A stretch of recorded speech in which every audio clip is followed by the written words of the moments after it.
Tottenham 2, Burnley 1.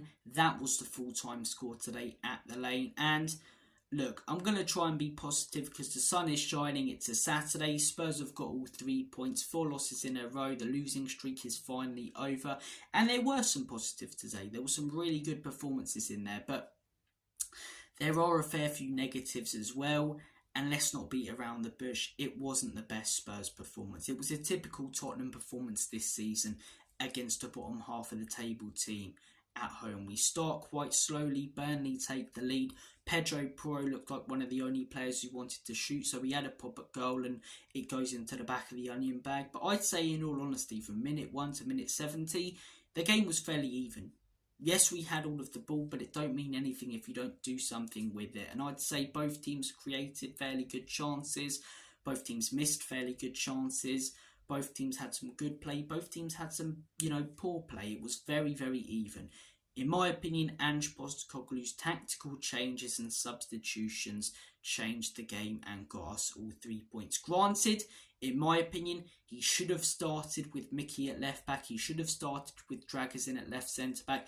And maybe even he should have started with Dane Scholar up top. But I can't criticise him too much because if he didn't make those changes at all, we probably wouldn't be here, talking about a Spurs win. We'd be talking about another disgrace of a performance and a draw or a loss. But he made those changes, and those last 20 minutes, we looked like Pep's Barcelona drinking Red Bull. We were all over Burnley. The quality told. In the last few weeks, it's been so clear to see. We've been playing right backs and CDMs at left back. Put a left-sided defender at left back.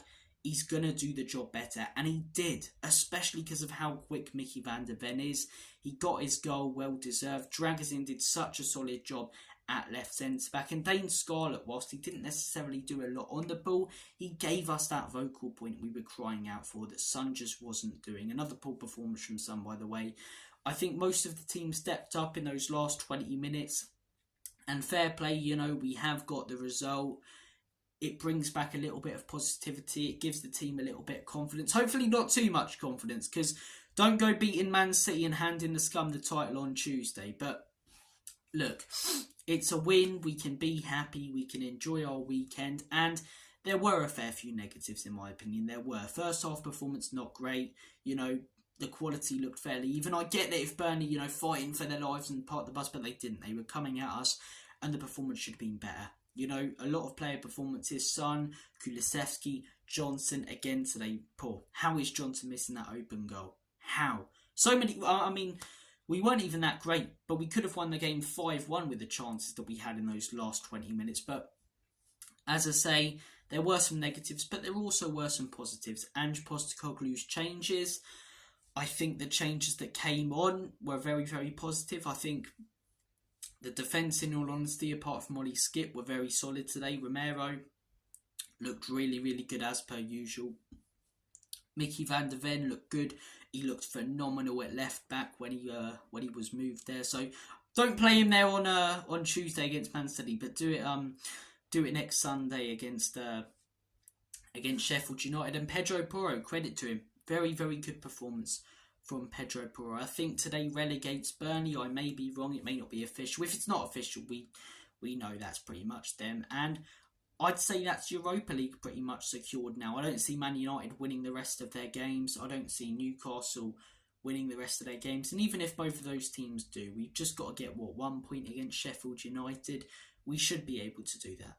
If we're not able to do that, we don't deserve Europa League. Do you know what I mean? But look, there was some positives today, some negatives, but I'm just glad the constant negativity on this Spurs space and in the fan base is gone. And look, there are definitely things that Ange Postecoglou needs to sort out.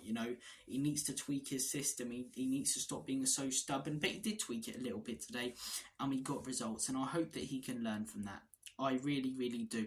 I'm still fully behind this manager. I believe he's the right man for the job and deserves to be backed. And I'll judge him next season when he's given the tools to achieve things. But as I say, if we would have lost today or not picked up all 3 points, I wouldn't have been surprised if the amount of Ange outers went out and patience was wearing thin for so many. But it's just, as I say, calmed a fair few fans down who were thinking that way maybe. And Ange is going to be here next season now. I hope that he succeeds, and I still believe he can if he's back properly. It's a big if because we know what Enoch and Levy are like, but I think this season I've been pretty much checked out from the last few weeks. It's all about next season, but I was tuned in today because I thought we'll get the 3 points. If we're not beating Burnley, it's absolutely horrendous, but we end that losing streak, put smiles on some of our fans' faces. There's always going to be the ones who are constantly negative about everything, and there are things to be negative about. There are things that we need to sort out, but it's the end of the season.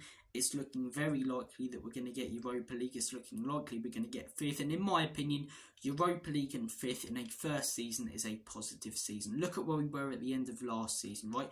I do get that we're on a similar points tally as last season, but at the end of the day, yes, teams have dropped off, but we also lost Harry Kane, who was our best player, who scored 30 goals last season. And even with him, we finished 8th. We sacked our manager, sacked his assistant for his assistant. And whilst there aren't any major improvements, we've had some really good performances this season. In the table, we're higher than we were last season. We've got a manager who's not been sacked like last season. There are things that are better and have improved. And hopefully, as I say, it sounds weird saying hopefully, but some Spurs fans may think different. I don't want us to beat Man City. I say we lay there and take it up the arse in that one, get the result against Sheffield, secure Europa League, move on to next season. Thank you guys for watching this video. Finally a win to enjoy. A performance, maybe not so much, but there were some positives. It wasn't all doom and gloom in terms of the way that we played today. Thank you for watching this video. Take care of yourselves. All the best. Mickey van der Ven, what a player that guy is. Come on you Spurs. Enoch and Levy out. In Big Ange we trust.